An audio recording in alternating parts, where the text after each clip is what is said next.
Y si te dijera que gran parte de tu forma de trabajar, de pensar el éxito y de medir tu valor, no nació contigo, sino que fue diseñada mucho antes de que llegaras al mundo? John D. Rockefeller no fue solo un hombre rico.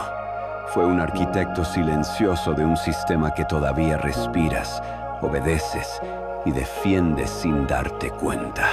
Este video no trata de conspiraciones fáciles, sino de psicología profunda, de poder estructural y de cómo una visión del mundo se incrusta en la mente colectiva hasta parecer natural. Hoy, vamos a mirar de frente una verdad incómoda, que muchos de tus esfuerzos quizá alimentan una maquinaria que no te pertenece. Si algo en ti ya siente una leve incomodidad, escribe en los comentarios la frase "Veo el sistema". Suscríbete, deja un me gusta y quédate hasta el final, porque lo que vas a escuchar no busca asustarte, sino despertarte. A finales del siglo XIX y comienzos del siglo XX, el mundo occidental entró en una mutación silenciosa. La era industrial dejó de ser solo producción y se convirtió en organización total de la vida. En ese contexto emerge John D. Rockefeller, no solo como magnate del petróleo, sino como símbolo de una nueva lógica. Eficiencia por encima del alma, sistema por encima del individuo. Filósofos como Marx hablaron de alienación, Nietzsche del nihilismo moderno y Weber de la jaula de hierro, pero pocos conectaron estas ideas con los hombres que las volvieron realidad práctica. Este conocimiento fue diluido, maquillado como progreso y éxito, porque cuestionarlo implicaba cuestionar la estructura misma que prometía seguridad. Hoy, muchas de nuestras heridas, agotamiento, vacío, sensación de estar atrapados, no nacen del fracaso personal, sino de haber interiorizado un sistema que nunca fue diseñado para la plenitud humana. Para comprender de verdad lo que está en juego, debes soltar la imagen simplificada del empresario ambicioso que triunfó gracias a su inteligencia. Eso es solo la superficie. El verdadero legado de Rockefeller no está en el petróleo, sino en la estructura mental que ayudó a normalizar. Su genio no fue solo económico, fue psicológico. Entendió algo esencial sobre la naturaleza humana: que las personas no necesitan ser encadenadas físicamente para obedecer. Basta con enseñarles qué desear, qué temer y cómo medir su valor. El sistema que se consolidó alrededor de su visión no se impuso con violencia directa, sino con hábitos, recompensas y una narrativa moral muy precisa. Trabajar duro es virtud, acumular es señal de mérito, descansar es sospechoso, cuestionar el orden es ingratitud. Poco a poco, estas ideas dejaron de parecer ideología y pasaron a vivirse como sentido común. Aquí aparece el primer mecanismo clave: la internalización del control. Antes, el poder se ejercía desde fuera, con castigos visibles. Con la industrialización avanzada, el control se volvió interno. Tú mismo te vigilas. Te sientes culpable cuando paras. Te sientes ansioso cuando no produces. No hace falta un capataz. Tu mente cumple esa función. Este cambio es profundo, porque transforma al individuo en colaborador activo de su propia explotación. No porque alguien lo obligue, sino porque cree que así debe ser. El sistema ya no necesita imponerse, se reproduce solo, a través de tus pensamientos, de tus miedos y de tus aspiraciones. Observa otro elemento fundamental: la fragmentación del sentido. En el nuevo orden, el trabajo deja de estar conectado con una finalidad humana clara y se convierte en una tarea aislada, repetitiva, cuantificable. Ya no ves el todo, solo tu pequeña función. Esto no es un accidente. Es una condición necesaria para que el sistema funcione sin resistencia. Cuando no ves el conjunto, no cuestionas el destino. Cumples, ejecutas Esperas la recompensa prometida, estabilidad, reconocimiento, quizá libertad futura, pero esa libertad siempre se desplaza un poco más adelante. Primero cuando termine el mes, luego cuando asciendas, después cuando ahorres lo suficiente. El presente se sacrifica constantemente en nombre de un futuro que rara vez llega como fue imaginado. Aquí surge una tensión psicológica que casi todos han sentido. Haces lo correcto, sigues las reglas, cumples los pasos y aún así sientes un vacío difícil de nombrar.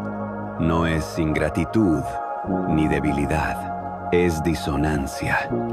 Una parte de ti intuye que estás viviendo según un guión que no escribiste. Sin embargo, el sistema es hábil. Te convence de que, si algo duele, el problema eres tú. No trabajaste lo suficiente. No te adaptaste bien. No fuiste lo bastante disciplinado. Así, la culpa se individualiza y el sistema queda intacto. Otro pilar invisible es la confusión entre valor y utilidad. Empiezas a medir tu valor personal según tu función económica. ¿Cuánto produces? ¿Cuánto ganas? ¿Qué tan reemplazable eres? Esta lógica se filtra incluso en las relaciones humanas. Te preguntas qué aportas, qué pierdes, qué ganas. El lenguaje del mercado invade el lenguaje del alma. Y cuando el valor depende de la utilidad, el miedo se vuelve permanente, porque siempre hay alguien más rápido, más joven o más barato. El sistema no necesita odiarte, solo necesita que te sientas provisional. Ahora, observa algo aún más sutil. La moralización del sistema no se presenta como una estructura histórica discutible, sino como el orden natural de las cosas. Se te dice que así funciona el mundo, que siempre ha sido así, que no hay alternativa realista. Esta narrativa mata la imaginación antes de que nazca. No necesitas creer que el sistema es bueno. Basta con creer que es inevitable. Y cuando algo se percibe como inevitable, deja de ser cuestionado. Se acepta, se tolera, se hereda. Aquí es donde muchos sienten una incomodidad difícil de sostener, porque empiezan a ver que su cansancio no es solo físico, que su ansiedad no es solo personal, que su sensación de estar atrapados no es una falla individual, sino una respuesta sana a una estructura enferma. Pero esta conciencia inicial suele ser breve. El sistema también produce distracciones, compensaciones simbólicas, pequeñas recompensas emocionales que amortiguan la lucidez. Entretenimiento constante, validación superficial, promesas de éxito individual que mantienen viva la esperanza sin cambiar la estructura. Detente un momento y pregúntate, con honestidad, ¿cuántas decisiones importantes de tu vida nacieron de un deseo profundo? ¿Y cuántas nacieron del miedo a quedar fuera? Fuera del sistema, fuera del ritmo, fuera de la norma. Esta es una pregunta peligrosa, porque no tiene una respuesta cómoda. Y el sistema, como cualquier estructura de poder, no teme tanto a la rebelión externa como a la lucidez interna. Una persona que ve con claridad ya no es completamente predecible.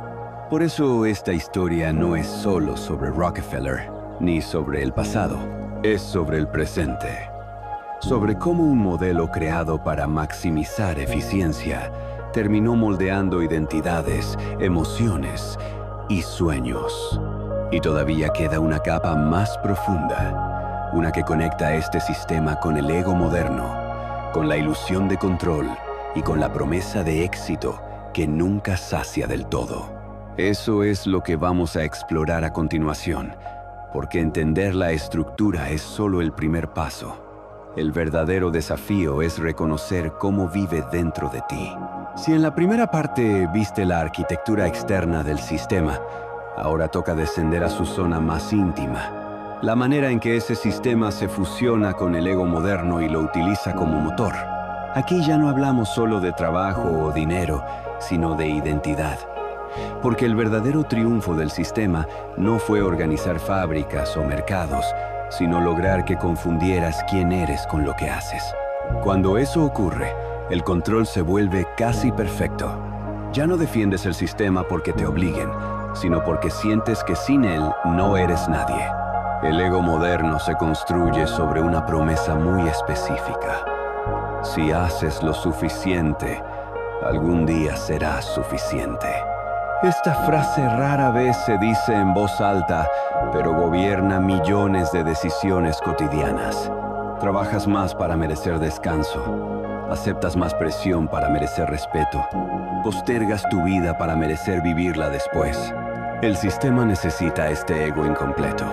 Siempre en deuda consigo mismo, porque un ego satisfecho es peligroso. Una persona que se siente suficiente deja de ser fácilmente manipulable. Aquí aparece una de las grandes paradojas. Se nos vende la idea de libertad individual, mientras se estrecha el margen real de elección. Puedes elegir entre 1000 caminos, siempre que todos conduzcan al mismo lugar. Puedes cambiar de empleo, de ciudad, de estilo de vida superficial, pero no cuestionar la lógica central sin pagar un precio psicológico alto. Inseguridad, culpa, miedo al vacío. El sistema no te encierra con muros, te encierra con preguntas mal planteadas. En lugar de ¿qué vida tiene sentido para mí?, aprendes a preguntarte ¿cómo encajo mejor? Observa cómo opera la ilusión del control. Se te enseña que, si planificas bien, si optimizas tu tiempo, si mejoras constantemente, podrás dominar tu destino. Pero esta obsesión por el control es una respuesta al miedo, no a la libertad. Controlas porque sientes que, si aflojas, todo se derrumba. El sistema se apoya en esa ansiedad permanente. Te mantiene ocupado gestionando síntomas para que no tengas tiempo de cuestionar la causa. Productividad, motivación, rendimiento. Palabras que suenan neutras, pero que esconden una presión constante por justificar tu existencia. Otro elemento poco discutido es cómo el sistema redefine el fracaso. Fracasar ya no es aprender o desviarse del camino, sino quedar atrás. El miedo no es fallar, es volverte irrelevante. Por eso tanta gente vive comparándose, midiéndose, observando en silencio cómo otros avanzan. Las redes, los rankings, los números amplifican esta sensación. El sistema se vuelve un espejo deformante. Siempre hay alguien mejor posicionado, alguien más exitoso, alguien que parece haber entendido las reglas. Y así, sin darte cuenta, empiezas a competir incluso contigo mismo, agotándote en una carrera sin línea de llegada. Aquí se esconde una verdad incómoda. El sistema no necesita que seas feliz, solo necesita que sigas funcionando. Puede tolerar tu cansancio, tu frustración e incluso tu tristeza, siempre que no se transformen en conciencia. Por eso se normaliza el agotamiento, se romantiza el sacrificio, se celebra al que aguanta. El sufrimiento se vuelve una medalla moral, y quien cuestiona esta lógica es visto como débil, ingrato o poco realista. Así, el sistema se protege a través del juicio social. Hay también una trampa espiritual sutil. Muchas personas sienten un vacío profundo, una sensación de desconexión, pero buscan respuestas sin tocar la raíz. Consumen frases inspiradoras, rutinas, técnicas de autoayuda que prometen adaptarte mejor al mismo sistema que te asfixia. No está mal mejorar, pero hay una diferencia entre crecer y adaptarse a algo que te niega. El sistema ama la autooptimización cuando no amenaza su estructura. Te permite sanar lo suficiente para seguir rindiendo, pero no para liberarte. En este punto, el ego entra en conflicto con algo más profundo: la intuición. Esa voz silenciosa que sabe que la vida no puede reducirse a producir, competir y sobrevivir. Esta intuición no grita, susurra. y por eso suele ser ignorada. Escucharla implica atravesar el miedo a no saber quién eres sin el sistema. Implica aceptar un periodo de incertidumbre, de desidentificación, donde las viejas métricas dejan de servir. El sistema te entrenó para temer ese vacío, pero ese vacío no es muerte, es espacio. Aquí surge una pregunta decisiva, que muchos evitan porque no tiene una respuesta inmediata. Si mañana desaparecieran tus títulos, tus roles y tus logros medibles, ¿qué quedaría de ti? El sistema te empuja a no formular esta pregunta, porque quien la sostiene demasiado tiempo empieza a reorganizar su vida desde otro lugar, no desde la presión externa, sino desde el sentido interno. Nada de esto significa que debas huir del mundo o rechazar toda estructura.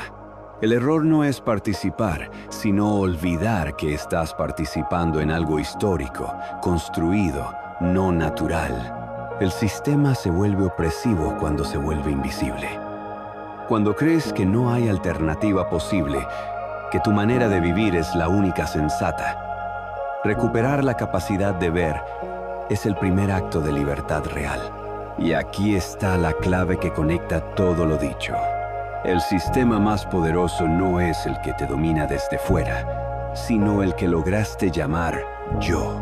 Cuando confundes tus miedos condicionados con tu identidad, defiendes tu propia jaula. Por eso, la transformación no comienza con una revolución externa, sino con un ajuste interno profundo. En la siguiente parte, vamos a pasar de la comprensión a la acción, porque ver el sistema es solo el inicio. La verdadera pregunta es, ¿qué haces con esa lucidez en tu vida diaria? Ver el sistema con claridad puede ser perturbador, pero quedarse solo en la comprensión genera parálisis.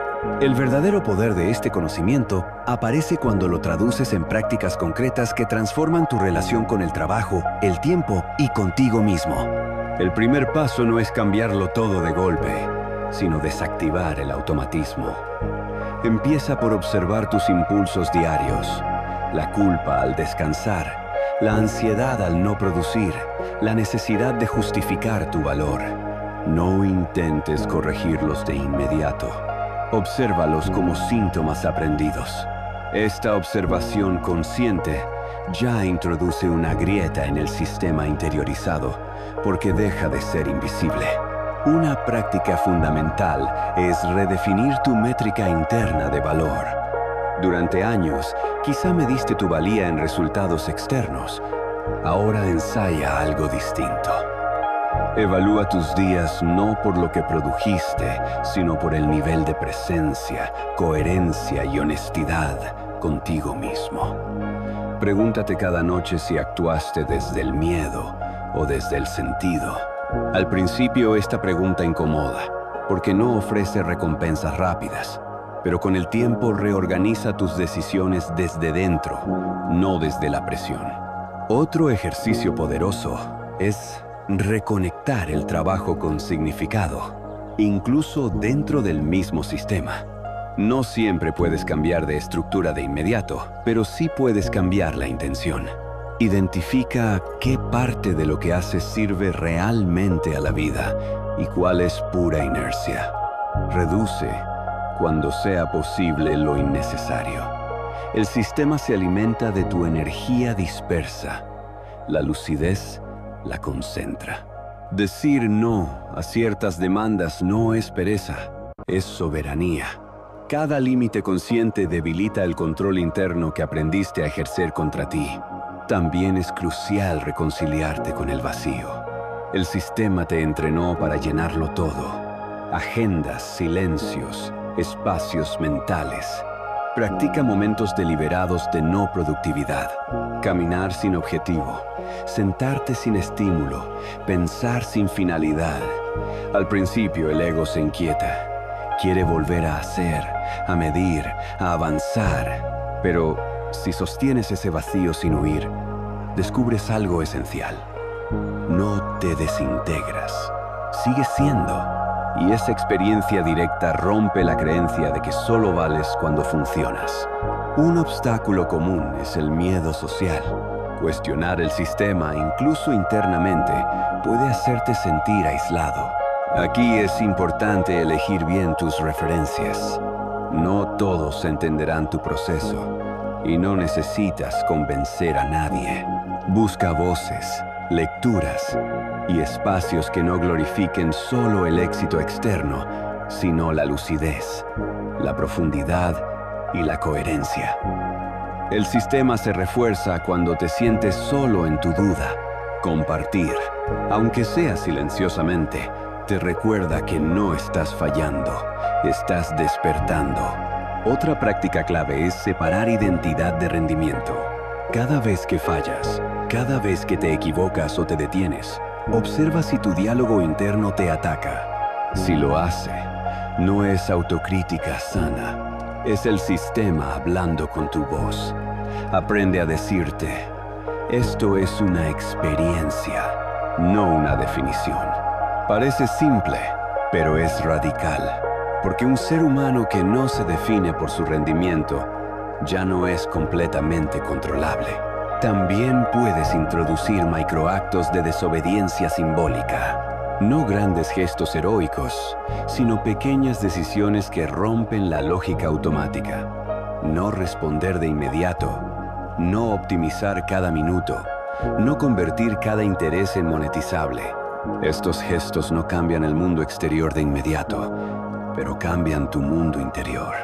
Y desde ahí, todo cambio real se vuelve posible. Habrá momentos de duda. El sistema no se retira sin resistencia. Te ofrecerá volver a la comodidad conocida, la prisa, la comparación, la validación externa. Cuando eso ocurra, recuerda esto. La incomodidad de la conciencia es temporal. La incomodidad de una vida no vivida es permanente. No estás rechazando la realidad. Estás eligiendo habitarla con mayor verdad. Finalmente, entiende que esta transformación no es un destino, es una práctica continua. No se trata de escapar del sistema, sino de no dejar que viva en piloto automático dentro de ti. Puedes participar sin someterte, actuar sin perderte, producir sin reducirte a una función. Esa es la verdadera libertad moderna. No hacer lo que quieras, sino no hacer lo que te niega. Con esta base, estás listo para cerrar el círculo. Porque ahora que ves, comprendes y practicas, queda una última pregunta. ¿Qué tipo de vida eliges sostener, sabiendo lo que ahora sabes? Ahora sabes que esta historia nunca fue solo sobre un hombre ni sobre una época pasada. Fue sobre una lógica que aprendiste a llamar normal, sobre un sistema que no te persigue desde fuera, sino que se aloja en tus hábitos, en tus culpas y en tus aspiraciones más íntimas. Comprendiste que el verdadero encierro no está en el trabajo ni en el dinero, sino en la confusión entre valor y rendimiento, entre identidad y función. Cuando ves esto con claridad, algo se rompe suavemente por dentro. La idea de que debes ganarte el derecho a existir. Y esa ruptura, aunque silenciosa, es irreversible. Tal vez no puedas cambiar de inmediato la estructura en la que vives, pero sí puedes cambiar la forma en que habitas tu mente. Ya no eres completamente inocente frente al sistema, y eso no es una carga, es una responsabilidad. La responsabilidad de no traicionarte a ti mismo por comodidad, de no confundir adaptación con sentido, de no anestesiar la intuición cuando empieza a hablar, porque una vez que ves, no puedes desver, puedes ignorar, distraerte, volver a correr, pero algo en ti sabrá que estás huyendo. La pregunta final no es si el sistema es poderoso, lo es. La pregunta es, si tú sigues dispuesto a entregarle tu vida interior sin examinar el precio. Cada día, en decisiones pequeñas, Elige si refuerzas la jaula o si amplías un poco más el espacio interior desde el que respiras. No se trata de heroísmo ni de pureza, sino de honestidad, de vivir con menos autoengaño y más presencia, de recordar que no naciste para funcionar, sino para estar vivo. Si este video puso palabras a una incomodidad que ya sentías, escríbelo en los comentarios. No para convencer a nadie, sino para marcar un punto de conciencia. Si quieres seguir explorando estas verdades que rara vez se dicen en voz alta, suscríbete y acompáñame. Y antes de irte, deja un me gusta como señal silenciosa de que estás dispuesto a mirar más allá de lo que te enseñaron, porque el sistema solo es invencible mientras no se lo ve. Cuando se lo comprende, empieza, poco a poco, a perder su poder sobre ti.